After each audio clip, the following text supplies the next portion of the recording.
addicted to social media, this video is for you. Almost 3 years ago, I decided to quit social media for a variety of reasons, one of them being my social media addiction. The best way I can describe this feeling is a numbness in my brain and a sense of deep anxiety in my body. My eyes would hurt, my sleep cycle was disturbed, my attention span was zero. The more aware I became of this feeling and the side effects of it, the worse it felt. Now, just like the internet, I don't think social media is inherently bad. A big part of my awareness comes from consuming valuable content. I wouldn't be here following my passion if it wasn't for social media. And here's what I realized. Social media is not the problem. I'm the problem. Yes, the algorithm is designed to keep me hooked onto it. The infinite scroll feature is the worst thing ever. The world is full of distractions, but no one's forcing me at gunpoint to use social media. I'm a conscious person with a healthy mind to make the right choice, and so are you. So here's what I did. Instead of going cold turkey and deleting everything at once, which was not going to work in the long run, I decided to gradually minimize my use of social media by limiting my screen time. I started being more aware of how I felt after watching every video. Why did I click on this and what did I gain out of it? And eventually I decided to quit social media because I felt that it didn't add any value into my life. It was doing more harm than good for my mental health. So I started deleting the apps one by one over a period of months, and it took me a good couple of months to completely go social media free. And then finally, Toby was free.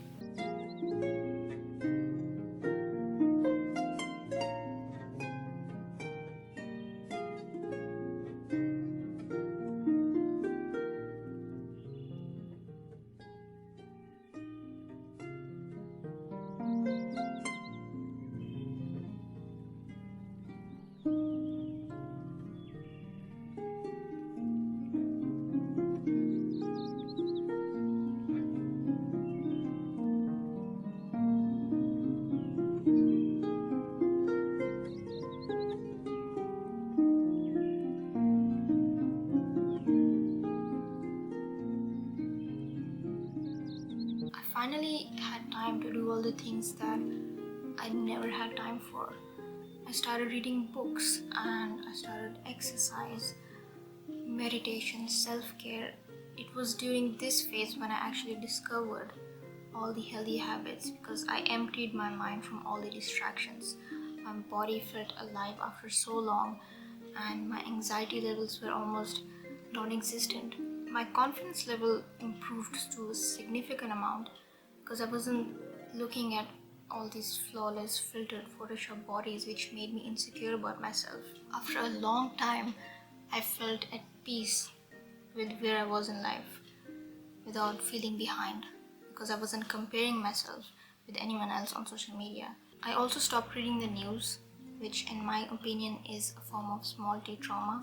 The best part is there was no fear of missing out, which is such a relief because if someone asks you about a trend or a celebrity scandal, you don't know, so you don't have an opinion, so you don't have to participate in the discussion at all. The world didn't end. I not only survived, I thrived.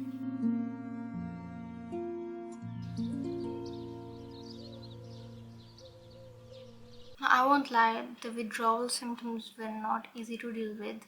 The number of times I would unlock my phone subconsciously to get the dopamine hit was insane. And this is where research comes in. There's a whole color psychology behind the apps in your phone. They want your phone to be interesting and attractive to keep you hooked onto it. I tried an app called Minimalist Phone, which turns your screen into black and white, including your wallpaper, your apps, everything.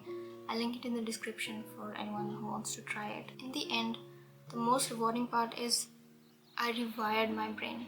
I literally fixed my brain, which was broken. I became more present with myself, with others, with nature, with food.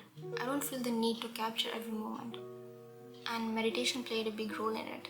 And honestly, it was no less than a spiritual experience for me because I feel connected with myself after so long. I feel connected with God, which makes sense because I removed this big chunk of distraction from my life. I mean, I can go on and on about the benefits. The question you need to ask yourself is, what value is social media adding into your life?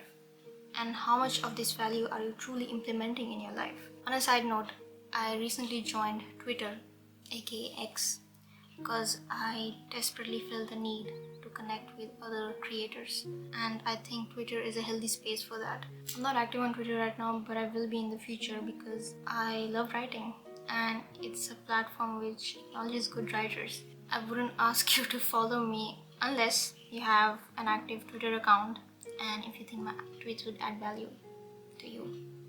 Just saying. No pressure. At the end, I'll just say that social media is not free. It's costing you your time, your attention, your energy, your privacy, all of which are quite precious. For me, social media was a coping strategy to run away from my pain and problems, and deleting it just meant ripping the band-aid off and taking out accountability for my life. You can use social media constructively. You need to have a good level of not just self-control, but a good level of purpose. I would say, like, why are you using it? You can use it to make money. You can use it to consume healthy content which truly benefits you. Social media can be either a curse or a gift for you. Just depends on how you use it. The best tip I can give to someone who's struggling with this right now is to start slow. Just start being more mindful and intentional with everything, not just social media, with everything in your life. And I know it's frustrating and overwhelming, but you can beat this. Start with limiting your screen time. Unfollow accounts which are junk food for you. Just do an experiment of quitting social media for a week or two and observe the results. How does it affect your productivity, your mental health? It's less about what you know and more about who you are. What's your identity? Alcoholics, smokers, drug abusers, they all know that substance abuse is bad for them, but they still do it. Why? Because they haven't internalized that intellectual knowledge on an emotional level and hence on an identity level. Once you have that identity shift, you will have less resistance and more alignment in your mind and body.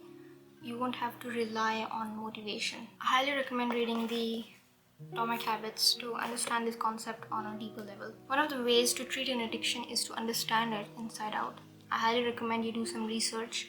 I have combined a bunch of videos, podcasts, and apps that helped me. Feel free to check them out in the description. Lastly, your ability to stay focused and present in this world full of noise and chaos is a skill your partner will appreciate, your family, your kids will appreciate. Don't be at the mercy of algorithms. You're better than this. Thank you for watching. I genuinely hope this video helps you in some way, and I would love to read your comments below. Take care. Bye bye. I usually use my left hand, right? Sorry. Bye bye.